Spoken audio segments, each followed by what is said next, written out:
Welcome to Rich Conversations. This is another one of our Rich Reflections sessions where we're going to take about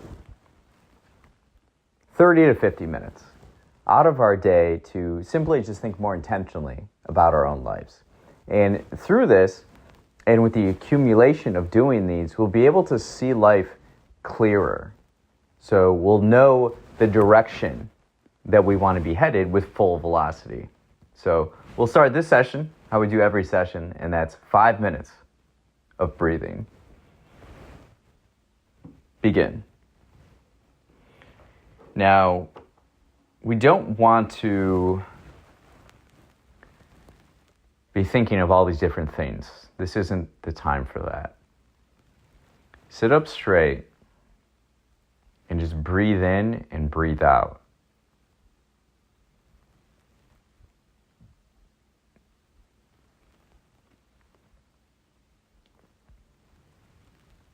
If it helps, count.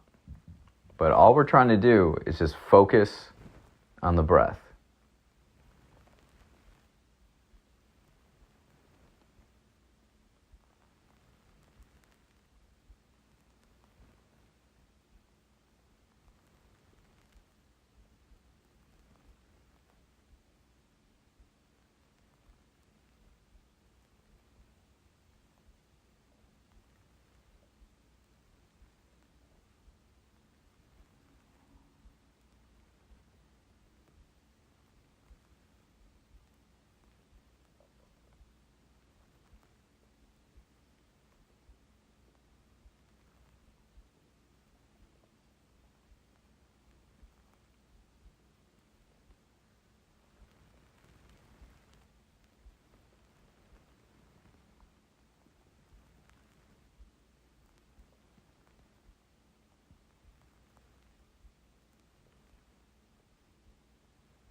And we're back. All right, let's start this session with the question we start every session. That's, what are we grateful for? Gratitude is so important.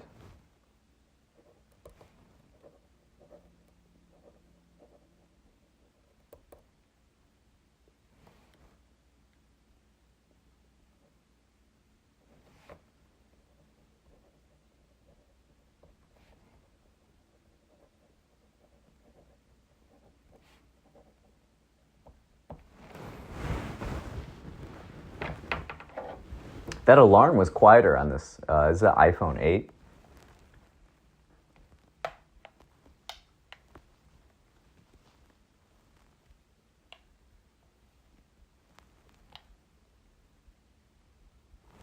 Yeah, it's interesting. I like the iPhone 8.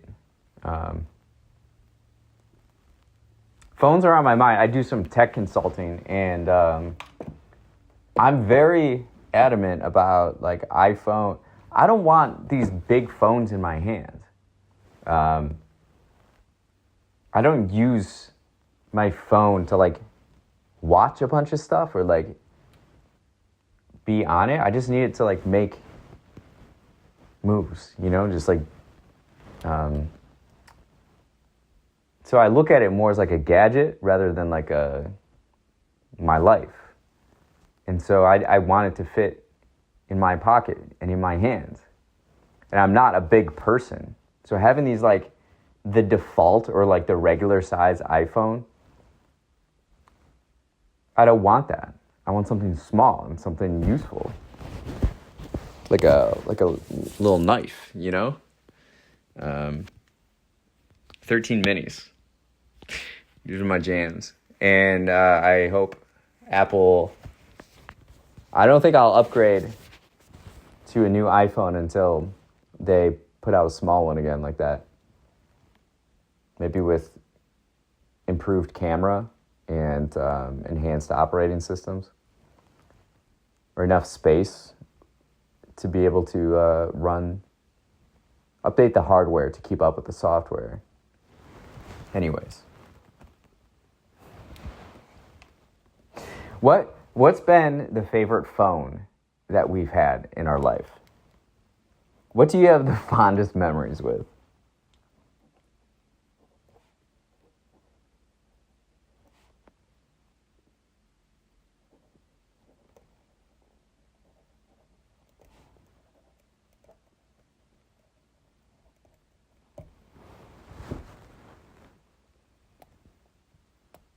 I've been having a lot of conversations about technology recently.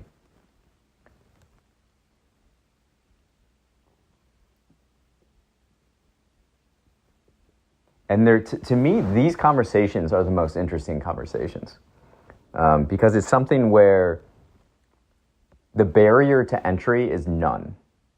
Because in society, technology is impacting and affecting all of us, regardless of your background, your income level, your location. It's like anyone is equipped to have a like diligent conversation about technology.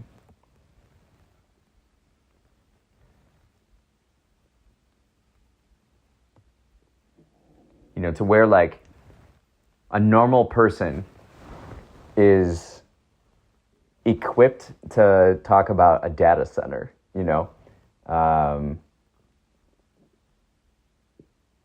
that's an odd example, but let's peel back out a little bit and just think about the conversations we've been having recently. Like I mentioned, technology seems to be the subject that keeps coming up. But in your life, what are some of the patterns and consistencies you've been seeing in your conversations?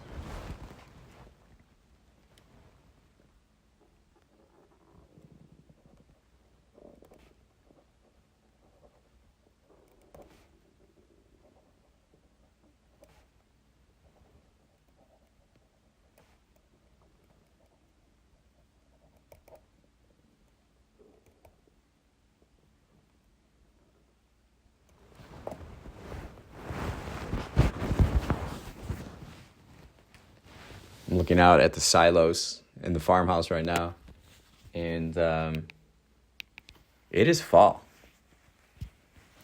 It's been harder to get up in the morning. I'm going through like a transition right now. And it coincides with summer and fall. And it's been a little bit more difficult than I anticipated. Just not naturally. Like, there's a learning curve to it. And something I'm looking to do is be more active on social media. And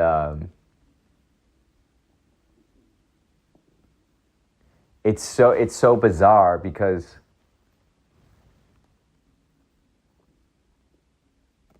I haven't put much focus on it, like at all. I ignore it. But then there are consequences to ignoring it. And it's like adjusting my mindset with it. Like approaching it with the mindset different than what I've had before.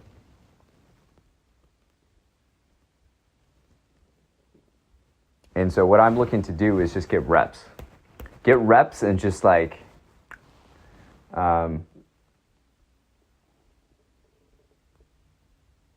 just go. So what's something you've experienced a learning curve with? What's a recent learning curve? And the biggest learning curve I would say is TikTok. I'm familiar with Instagram. I'm not in love with Instagram. I dislike their algorithms and it's like an ad every other thing. It's more like an advertising platform rather than a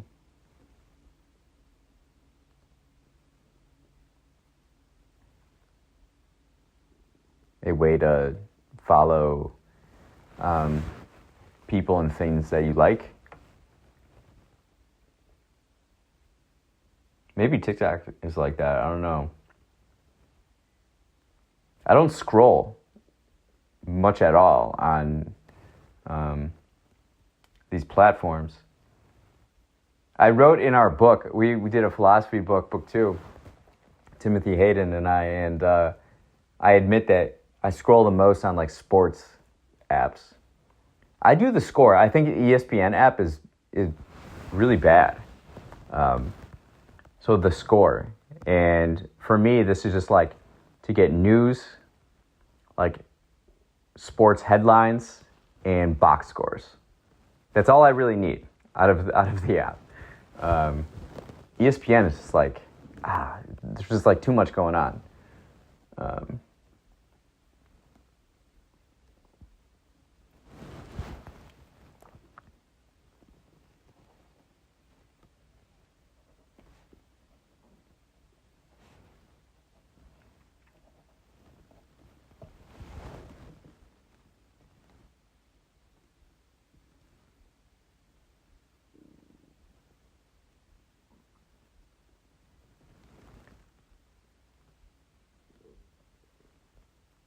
Yeah, I just find that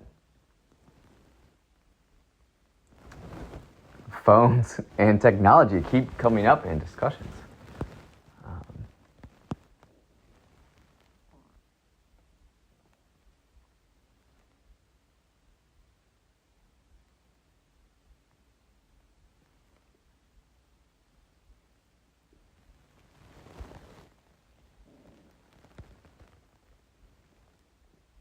My stomach is growling.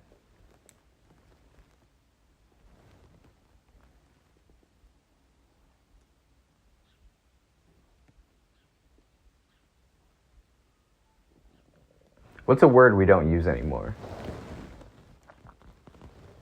I mentioned the word try earlier. You know, what we want to do is try to focus on just the breath, right? I said that. And I think try is a word to remove from my vocabulary. I've done that with excitement, excited. I don't use that anymore, except in the specific context of being like sporadic and uncontrolled. I replace it with energized.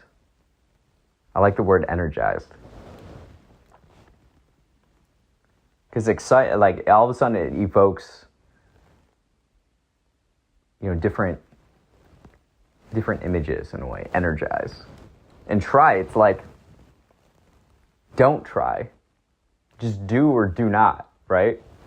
I think Yoda made that famous, but it's definitely like a concept from Eastern philosophy. Nothing and everything. Do or do not. There's no try. So what's a word you'd consider removing from your vocabulary?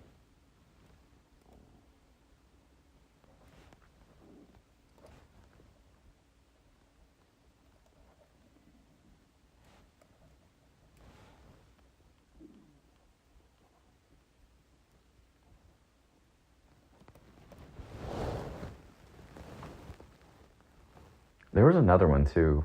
I don't remember specifically.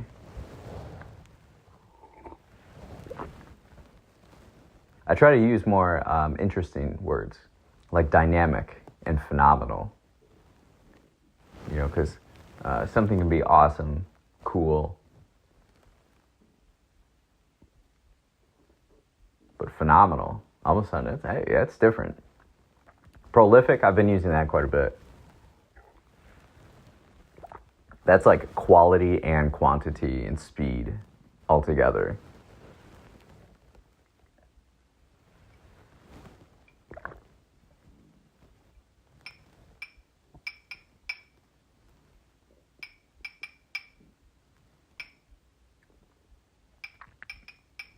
Watching the wild cats. There's a wild cat prowling around the field. They're so interesting. Animals are so interesting to observe.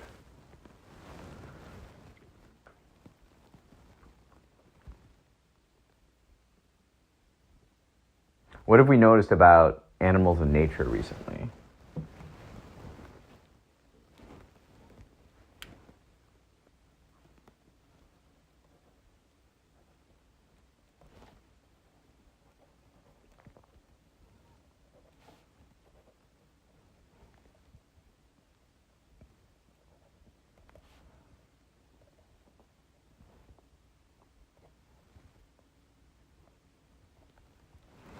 Recently watched the episode of The Office where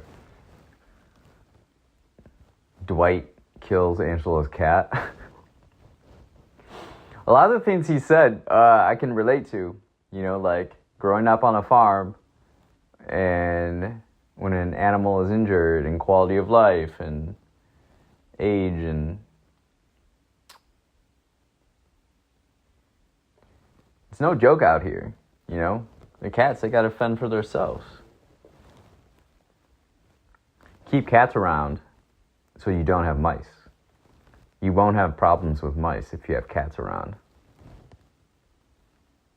I like cats. I'm a cat guy. Dogs, they're always jumping on you, trying to lick you. Like, chill out.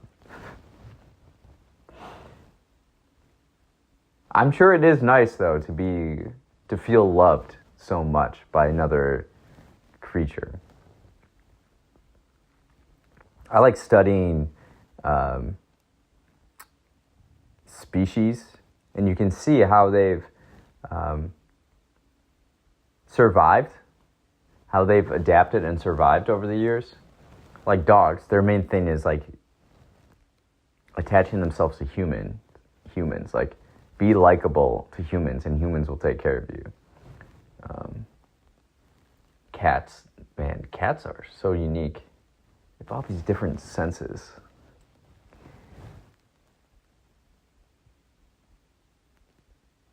They they're very precise in their moves, and they're agile, and they're like distinctive looking. They clean themselves, you know. They're clean animals in that sense. These wildcats are so funny though. I'll see them like sit here for like a half hour, ready to pounce on a squirrel that's in the tree. Birds, I've noticed, there'll just be like flocks of birds all in the grass at once, at different times of the day, and I'm not too sure why. I mean, I know why. They're in the ground, they're getting insects and worms and stuff, but yeah, it's interesting. Well, I've asked this question numerous times for summer, but how about fall? What are you energized for in fall? I should answer that because I've had a grouchy attitude with fall. You know, I'm just like waking up a little cold. You know, I've had the windows open before, but even not having them open, it's like you can sense it.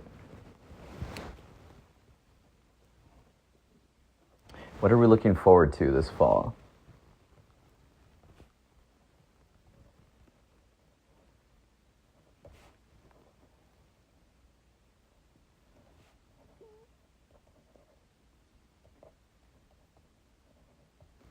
I'm in the Midwest, and like low key, fall is the favorite season in the Midwest.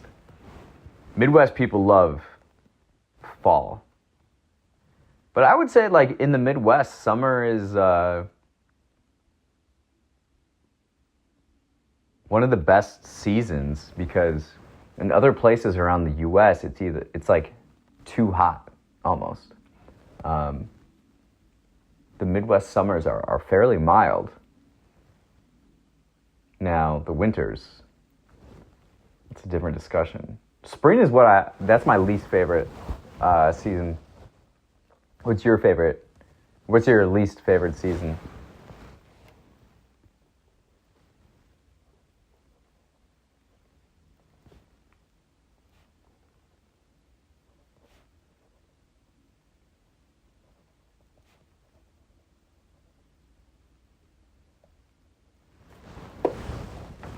Yeah, spring. It's just in the Midwest, and spending most of my time in Chicago and Wisconsin, it's 20 to 50 degrees and gray every day, endlessly, for like 4 months. And it's wet and ugly. Yeah. I prefer winter over spring. It'd be nice that there's snow on the ground in the winter. Certainly last season it wasn't like that. Or if there is snow, it melts right away. Yeah.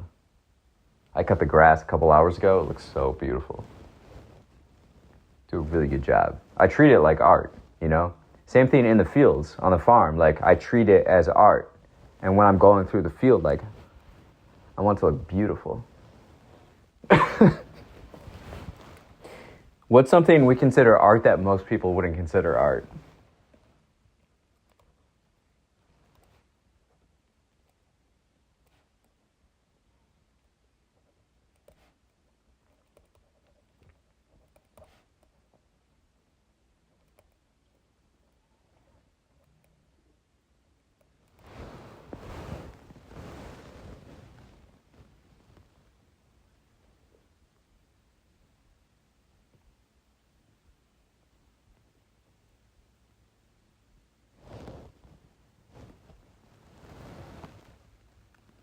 What are we curious about recently?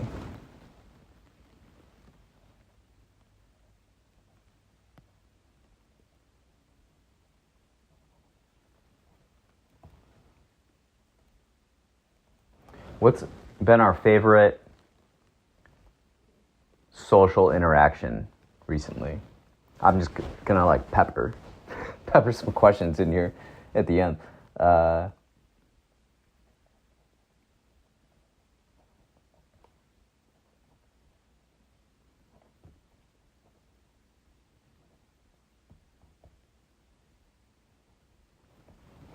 What do we think is hard that if we change our mindset would be easy? Like, what is something that if we just changed the way we viewed it, it would have an astronomical effect? You know, I think in life, a lot of times we consider things to be too hard, you know, or that's hard, so I'm not going to attempt it. That's hard, it's going to cause me pain, right? It's that like pain factor. And that learning curve a bit, but what if it's easy? I think we've been conditioned as people, as society, to think things are harder than what they are. And it's only through doing them, getting through that initial pain, that we realize, like, oh, it's actually kind of easy, you know?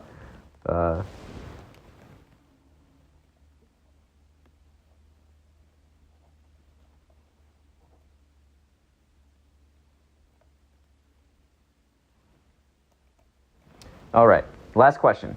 What are we energized for in the next week?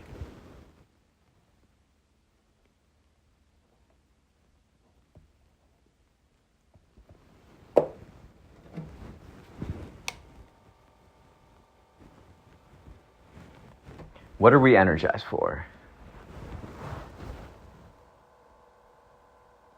in the next week?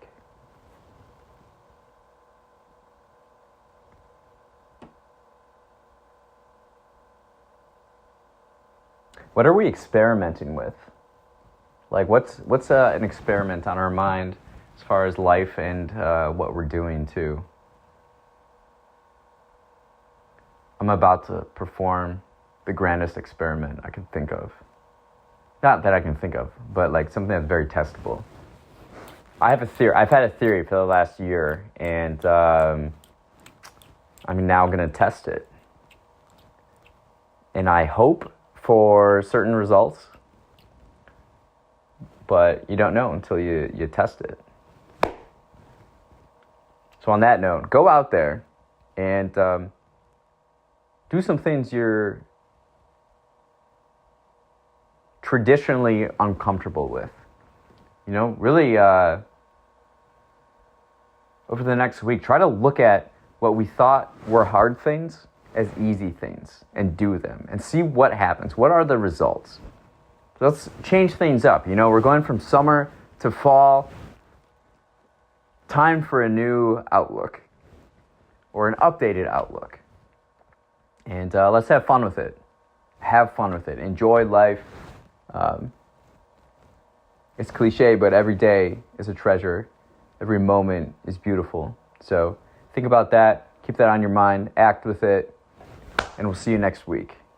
Inspire the future.